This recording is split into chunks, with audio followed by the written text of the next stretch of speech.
बारे में कुछ प्रश्न दिए जा रहे हैं। देखिए, फर्स्ट प्रश्न है, किसी भी समाज में शिक्षकों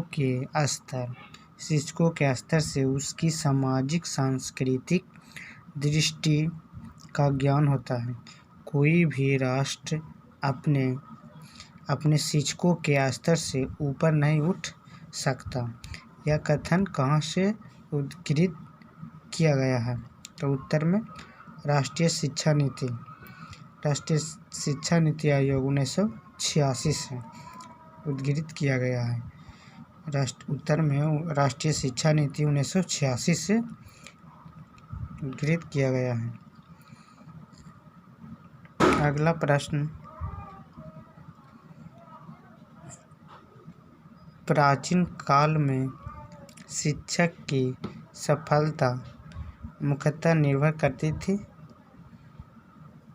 उत्तर में उसके ज्ञान, चारित्रिक गुणों तथा धार्मिक निष्ठा पर।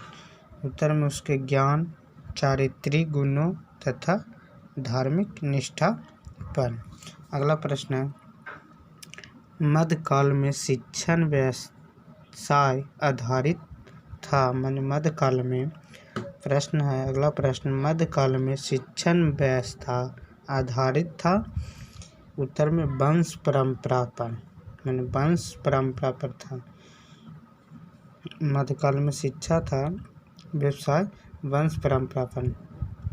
अगला प्रश्न है, भारत सरकार ने किसकी अध्यक्षता में शिक्षा आयोग की नियुक्ति की? तो प्रोफेसर D.S. कोठारी। उत्तर में प्रोफेसर D.S. कोठारी।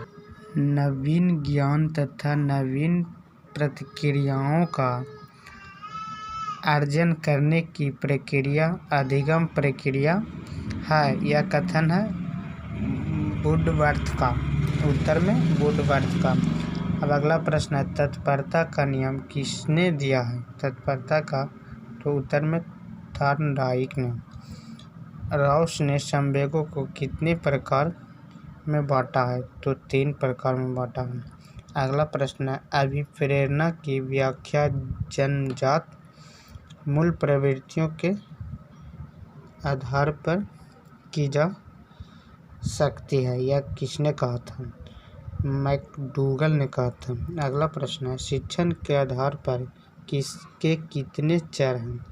तो 3 हैं। उत्तर में 3। अगला प्रश्न है, अधिगम का व्यवहारिक सिद्धांत कौन है? अधिगम का व्यवहारिक सिद्धांत कौन है? तो ए में संबंध प्रतिक्रिया का सिद्धांत,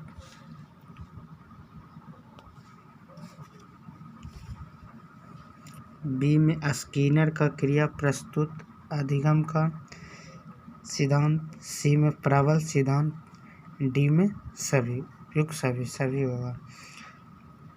उत्तर में सभी। अगला प्रश्न है, सीखने की प्रोजेक्ट विधि किस अवस्था के लिए उपयोगी है? बाल्यावस्था, पूर्व बाल्यावस्था, किशोरावस्था की पूर्व उपचार? तो आंसर होगा किशोरावस्था में। सीखने के जो प्रोजेक्ट विधि किस अवस्था के लिए उपयोगी है? तो उत्तर में किशोरावस्था में। अगला प्रश्न, जन्मजात अभिप्रेरक कौन है? जन्मजात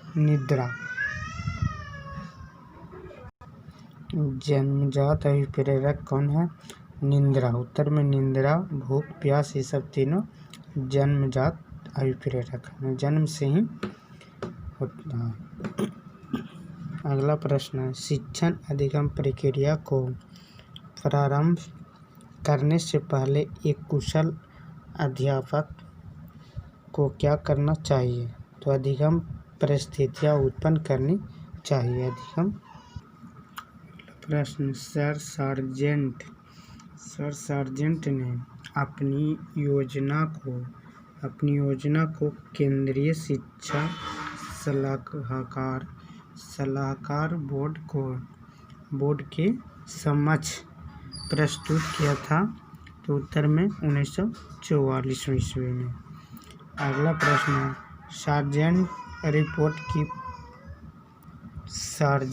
रिपोर्ट की प्रमुख सिफारिश थी?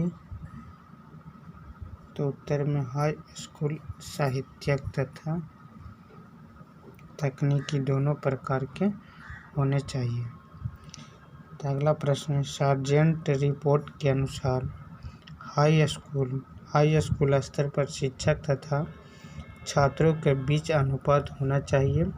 तो 1:20 होना चाहिए। उत्तर में 1 शिक्षक पर 20 छात्र होना चाहिए। अगला प्रश्न है, बेसिक शिक्षा की अवधि है, बेसिक शिक्षा की जो अवधि है उसका 7 वर्ष होना चाहिए। उत्तर में 7 वर्ष बेसिक शिक्षा की अवधि है 7। अगला प्रश्न है, विश्वविद्यालय अनुदान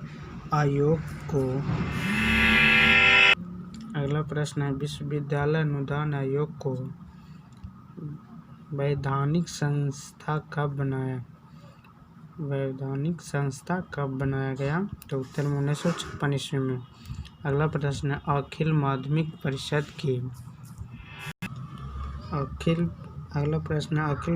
परिषद की स्थापना कब हुई थी? सन 1955 में। अगला प्रश्न है, शिक्षा में अपव्यय से आशय है?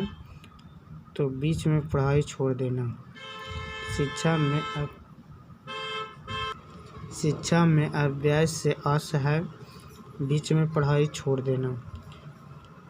अगला प्रश्न है, एवट ने अपनी रिपोर्ट दी थी समान शिक्षा एवं प्रशासन पर। अगला प्रश्न, वुड ने अपनी रिपोर्ट दी थी व्यावसायिक शिक्षा पर। अगला प्रश्न है, एवट रिपोर्ट की प्रमुख सिफारिश थी BSc पास छात्रों के लिए प्रौद्योगिकी संस्थान स्थापित किए जाएं।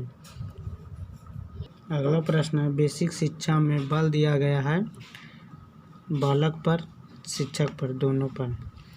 अगला प्रश्न है, बेसिक शिक्षा में शिक्षा का माध्यम है मातृभाषा। अगला प्रश्न है, साइमन कमीशन की नियुक्ति हुई 1927 ईस्वी में। साइमन कमीशन की नियुक्ति हुई 1927 ईस्वी में। अवरोधन का अर्थ है किसी कक्षा में फेल हो जाना। अगला प्रश्न है, सैडलर आयोग की नियुक्ति हुई 1917 में। जिला शिक्षा और प्रशिक्षण स्थापित करने का सुझाव किसने दिया? राष्ट्रीय शिक्षा नीति 1986 में।